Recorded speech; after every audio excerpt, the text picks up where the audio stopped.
rains, like was said earlier, the water in our sports fields basically gets to slow down. It's drainage from runoff in the city itself, and our sports fields have a second role essentially in the community after we're not playing soccer.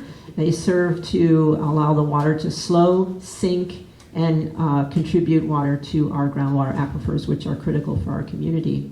And so we're looking at other places where we can do this outside of the city, upstream of the city, to slow the water down upstream of the city as well and store it for recharge, and also potentially to offset release for fish migration. This is in its very, very earliest stages of consideration, so stay tuned. I want to thank you for your participation here today. Here are a couple of ways to become engaged. Connect us to teachers so that we can begin to bring protecting our watersheds to the Santa Maria Valley, and connect us with landowners to conserve water for people and wildlife. We work a lot in SLO County and also in Monterey and Ventura counties to do this sort of work. It's a bit of science, it's a bit of politics, it's certainly a lot of the social and culture of the community, and we try to be aware of what that is going into a watershed. We worked recently in the Santa Rosa Creek watershed with a number of different landowners to do water conservation. And each watershed I have found is very different than the next, because the people that live there were the pioneers, and their culture and their ways of doing things are different, even between Santa Rosa Creek, for example, and San Simeon Creek. And so it's very important as we go into communities that we connect with the community organizations that already exist there, because they're the ones who know how things work. Right, Jeannie? Jeannie and Jim. So I want to thank you for your time. If you have questions, I'm happy to answer them. We do have some slides of that Jeannie actually took, drone footage, involving more of what's going on with the work in the estuary and the river around Guadalupe. So happy to show those if you want to stick around. Otherwise, I'd be happy to answer any of your questions.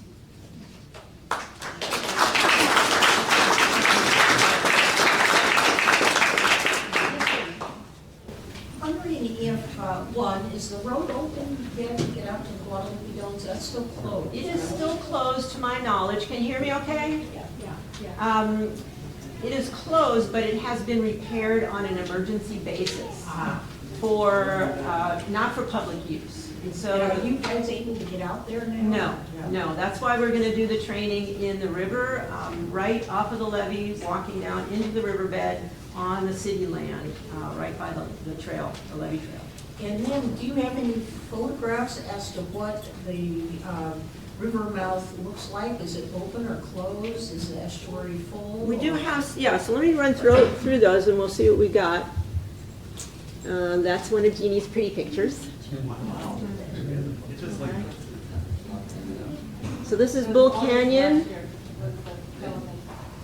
Very different than some of the pictures you saw earlier. And this is all after the storm, yes, Jeannie? Some before, some after? This is after the storm. This is March or April. Okay.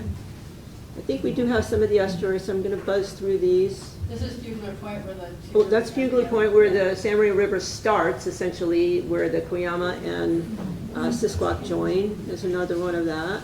Beautiful spot. This is an area that many of you old-timers might be familiar with. It's filling up again, just like Tulare Lake. It wants to be a lake again. So the Betaravia area wants to be a lake again. The dam, of course, has tons of water in it. Is water still being released? Anybody know? Yeah. A little bit further, Alamo, tons of water. Okay, here's what it looks like now with the work that's being done by County Public Works. Where is that? They're doing sediment removal, yes, but they've already done some veg removal as well. Yeah, Jean? this is just upstream. You're looking out towards the ocean here. It's just upstream of the estuary, and they're pushing the dirt to the side to try to alleviate the next floods, the big rains that come. Yeah, so they're basically increasing capacity by moving the sediment. And increasing capacity will hopefully protect that lower reach in the town of Guadalupe this next year. But I do want to say, in all honesty, that once you start this kind of activity, in terms of maintenance, you have to keep it up.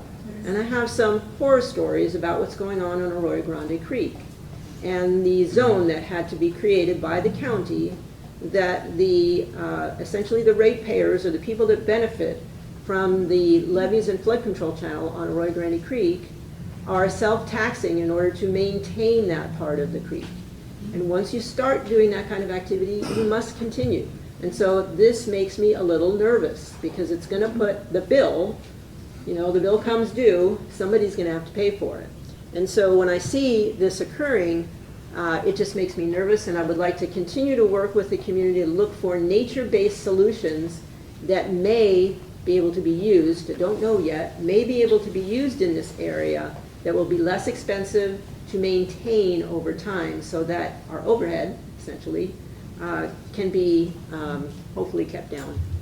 And is any of that being hauled away from the riverbed or just moved around? I don't know the answer to that. I did read, I haven't seen the plans. I took a look at the letter that the Board of Supervisors was given by Public Works, but I did not see the plans, you know, the literal engineering plans, so I don't know. But Walter, the Deputy Director of Public Works, was a former student of mine, so I have plans to call him. It's nice to know that your former students are in high places now. Yes. And start to talk about some of these nature-based solutions that Public Works might want to consider going forward. Yeah, we'll see. And of course, some of the solutions to reducing erosion into the reservoir are to keep the soil further upstream, and that involves the U.S. forest lands, and that's a challenge. We've got a project in the Manzana right now actually reducing erosion from the roads within the forest to try to keep that erosion out of the stream to benefit rainbow and steelhead trout. So we'll see what happens. Above Twitchell is a whole different ballgame than some Forest Service roads in, you know, the Manzana. Do you have a question? Oh, before we go to you, I just want to say this is what the estuary looks like.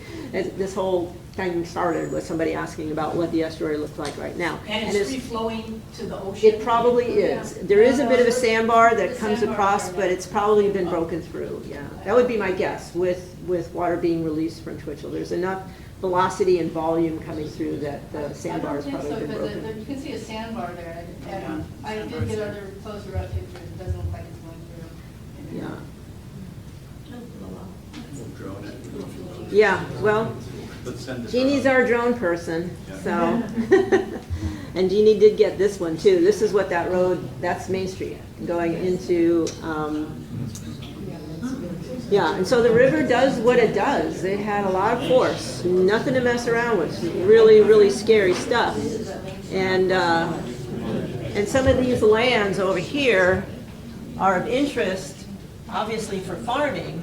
But one of the projects that we're working on with Sarah Lopez from Water Quality Inc. and the RCDs and NRCS is to look at whether or not we can develop a wetland treatment area to improve water quality before it gets into the estuary.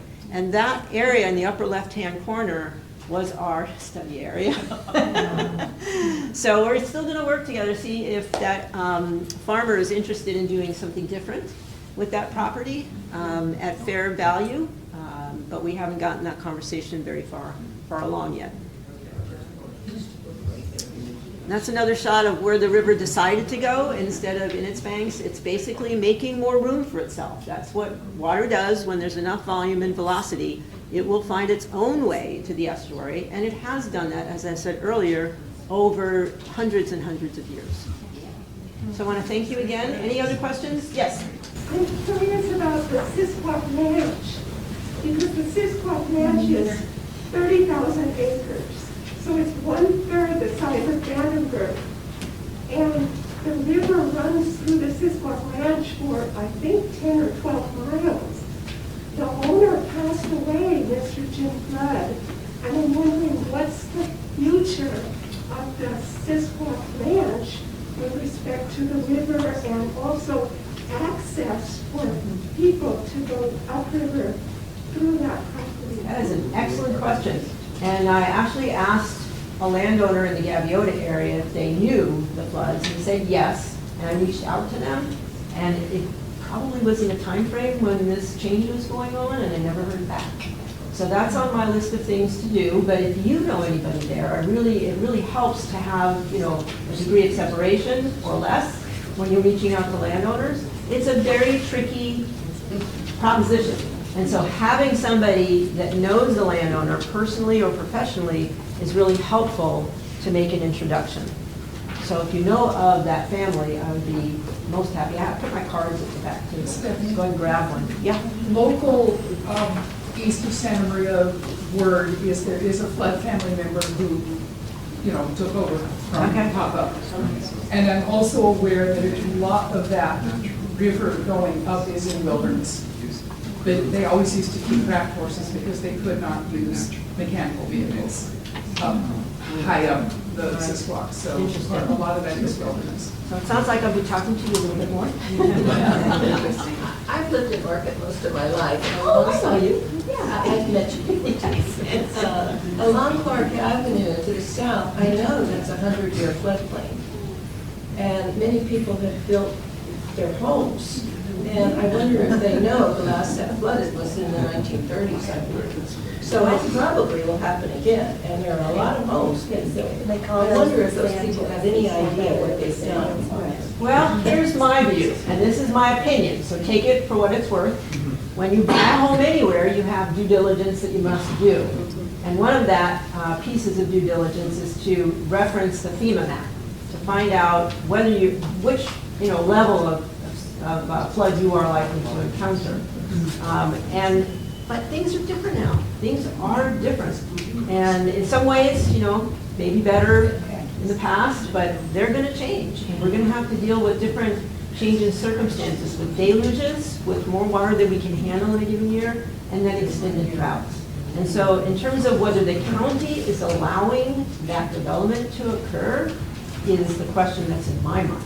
But if I were a person wanting to buy that, I would do my research first and find out what my risk was before I invested my hard-earned dollars into that. And I think maybe did SB provide comments on that, Jeannie? On the Orchid Creek development that's going on? They're in the 100-year floodplain? No, maybe Ken does. No? We do have the waterfall totals from 1907 to 2022, if you want to take a look at that. Beautiful graph. I think we're going to wrap this up now, and we can visit with one another after. We want to thank Stephnie for her wonderful presentation, as well as Jean Blind and Shelley. And please visit with these people. It's time for us to establish our own legends. We have extreme problems that we're facing in Santa Maria and elsewhere. So it's time for our own legends to start coming to the forefront. So I think we've heard from some really good sources. So let's all become involved in part of the solutions, working together on these important issues for the future residents of our valley. So please visit with our people. We have a young volunteer back here from the Natural History Museum. She has a watershed model that we're going to use with the schools. We have historical information.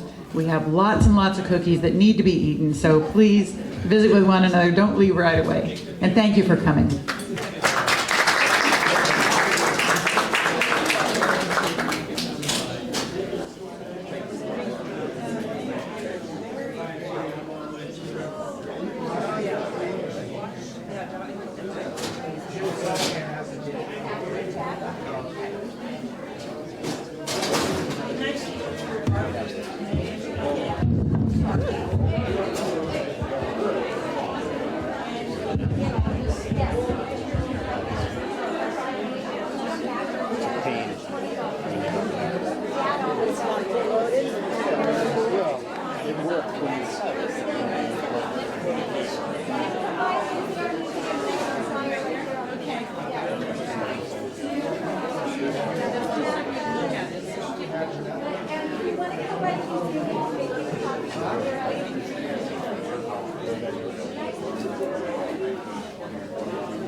I know.